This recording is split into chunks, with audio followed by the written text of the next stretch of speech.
नमस्कार दोस्तों, सोनीस vision legal में आपका स्वागत है। आज मैं आपसे बात करूंगा, अगर आप एक डॉक्टर है, खुद की क्लिनिक चालू करना चाहते हैं तो कौन कौन से एक्ट आपके ऊपर लगेंगे। देखो, आप डॉक्टर है, नोबल आपका प्रोफेशन है। कई बार क्या होता है, डॉक्टर्स को पता ही नहीं होता कि क्लिनिक चालू करने के लिए कौन कौन से रूल्स रेगुलेशन हमें फॉलो करने हैं। एक डिटेल वीडियो में आपके लिए लेकर आया, जिससे ऐसे डॉक्टर आपको कभी भी दिक्कत ना आए रूल्स रेगुलेशन को लेकर। तो आइए इस वीडियो को चालू करते हैं। देखो, आपने ना अगर क्लिनिक को चालू करना है तो सबसे पहले कुछ एक्ट्स होते हैं जो आपके ऊपर लगेंगे, उनको आप लिख के रख लीजिए। वो है clinical establishment act 2010, atomic energy act 1962, electricity act 2003, Indian electricity rule 1956, national building code of 2005। ये बहुत सारे लॉज हैं जो आपके ऊपर लगते हैं, जिनको आपको अच्छे से फॉर्मेलिटी के साथ फुलफिल करना है। आप एक चीज समझना, आप बेड्स भी डेवलप करोगे, हॉस्पिटल में लोगों को हायर करोगे, कॉस्टिंग करोगे, तो बहुत सारी चीजें हैं इसके अंदर। जैसे मैं आपको बताता हूँ, सबसे पहले जो लीगल कंप्लायंस आपको फॉलो करना है वो है क्लिनिकल एस्टेब्लिशमेंट एक्ट 2010।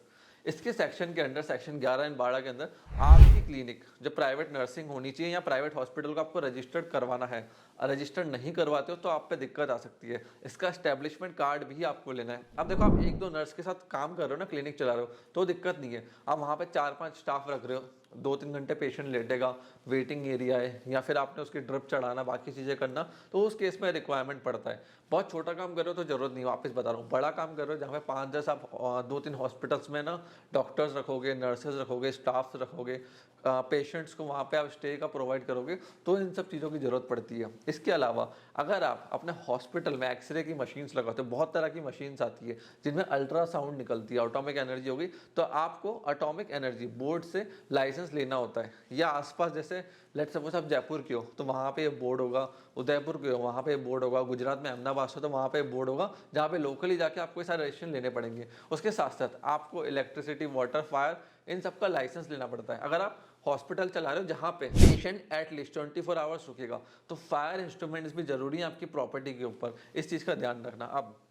अगर आप हॉस्पिटल में 1/2 kg से लेके 2 kg पर बेड बायोमेडिकल वेस्ट जनरेट कर रहे हो, तो इस चीज़ का ध्यान रखना। आपको इसके लिए भी अप्लाई करना पड़ेगा लोकल अथॉरिटीज़ के लिए, जहाँ पे वो क्लीनिंग का आपसे एक चार्ज लेंगे। और अगर आपने इस चीज़ का ध्यान नहीं रखा तो आपको नोटिस आ सकता है। जनरली आप लोग क्या करते हैं, क्लिनिक के बाद हॉस्पिटल लिख देते हैं, फला फला डॉक्टर, पीछे हॉस्पिटल ऐड कर देते हैं। या तो क्लिनिक रहने दो उसको कि एक पेशेंट आ रहे हैं, जा रहे हैं, बस काम खत्म। आप बेड लगा रहे हो, उसमें छोटे मोटे 4-5 हर चीज़ प्रोवाइड कर रहे हो, तो आपको रूल्स रेगुलेशन का अच्छे से फॉलो करना है। इस चीज़ का ध्यान रखना, नहीं करोगे तो आपको दिक्कत आ जाएगी। अब अगर आप हॉस्पिटल के अंदर, जैसे लेट सपोज आपने 2 दिन का स्टे प्रोवाइड कर दिया, 3 दिन का स्टे प्रोवाइड कर दिया, 1 दिन का ड्रिप चढ़ने का स्टे प्रोवाइड कर रहे हो, उसके साथ साथ आप फूड भी प्रोवाइड कर रहे हो, मतलब खाना प्रोवाइड कर रहे हो, अपने स्टाफ रख रखा है आपने, तो आपको फसाई का लाइसेंस भी लेना पड़ेगा। इस चीज़ का ध्यान रखना। अगर आपने फार्मेसी स्टोर अंदर चालू कर दिया, या तो फार्मेस्ट किसी को बिठा दो जो बाहर फार्मेसी रजिस्ट्रेशन लेकर आए, मेडिकल शॉप खुद ही ऑपरेट करेगा, आपने उसको रेंट पे दे दी। जनरली डॉक्टर्स का देखो मॉडल ऐसा ही होता है,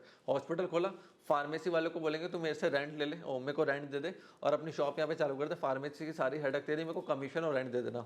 जनरली क्या होता है, अगर आप खुद का फार्मेसी खोलोगे तो फिर आपको लाइसेंसिंग लेनी है, प्रोसेसिंग करनी है, उन सब चीज़ों का ध्यान रखना है, क्योंकि इसमें बहुत सारे इंपॉर्टेंट ड्रग्स भी होते हैं, जिस चीज़ का आप ध्यान रखना। अब आपका एक ब्रांड नेम होगा डेफिनेटली क्लिनिक का, हॉस्पिटल का। जनरली काफ़ी सारे डॉक्टर्स ट्रेडमार्क पे ध्यान नहीं देते हैं। जैसे पुणे की कुछ मेरी एक डॉक्टर थी, उन्होंने ट्रेडमार्क अप्लाई ही नहीं करा, ब्रांड नेम रख दिया, क्लिनिक का नाम रख दिया, लेटर ऑन काफ़ी डिस्प्यूट हुआ, बाद में उनको ब्रांड नेम भी चेंज करना पड़ा। तो आप डॉक्टर हो तो आपको क्लास बता रहा हूँ, क्लास 44 ऑफ ट्रेडमार्क एक्ट में आपको आपके क्लिनिक का नाम रजिस्टर्ड करवाना है। क्लास 44, वापस बता रहा हूँ, क्लास 5 मेडिसिन की होती है, क्लास 44 आपकी है डॉक्टर्स के लिए। तो इस चीज़ का भी आपको ध्यान रखना है। साथ साथ अपने बिजनेस के अंदर KPI की RS बनाओ। देखो, आपके स्टाफ रखोगे, पियोन्स रखोगे, असिस्टेंट्स रखोगे, तो आपको एक प्रोसेस ड्रिवन होना चाहिए पूरा हॉस्पिटल एंड क्लिनिक।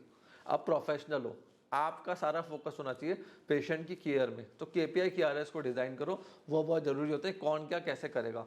फिर बहुत सारे एक्ट्स एंड रूल्स आते हैं। बड़ा हॉस्पिटल आप खोल रहे हो तो मान के चलना 10 से ज़्यादा एक्ट्स आपके ऊपर लगेंगे। छोटा हॉस्पिटल है क्लिनिक के, उसमें नहीं लगते, इतना ज़रूरी नहीं है। बट बड़ा हॉस्पिटल है जहाँ पे 100 बेड्स हैं, काफ़ी सारे पेशेंट आ जा रहे हैं, तो 10 से ज़्यादा एक्ट्स आपके ऊपर लगेंगे, जिसके लिए आपको एक लीगल ऑफिसर भी अपॉइंट करना पड़ेगा, जो डे टू डे इन सारी चीज़ों को आपकी हॉस्पिटल के लिए देखेगा। इस चीज़ का ध्यान रखना। अब अगर क्लिनिक का स्टे 8 आवर्स से ज़्यादा हो रहा है ना, तो वो क्लिनिक नर्सिंग की कैटेगरी में आ जाएगा, इस चीज़ का ध्यान रखना। तो वहाँ पे रजिस्ट्रेशन लेना बहुत मैंडेटरी हो जाता है अगर 8 आवर्स से ऊपर कोई भी पेशेंट स्टे कर रहा है उस केस के अंदर। अगर आप में से कोई भी डॉक्टर देख रहा है जिसको खुद का क्लिनिक चालू करना है, तो उसके लिए सारे एक्ट्स बहुत इंपॉर्टेंट है।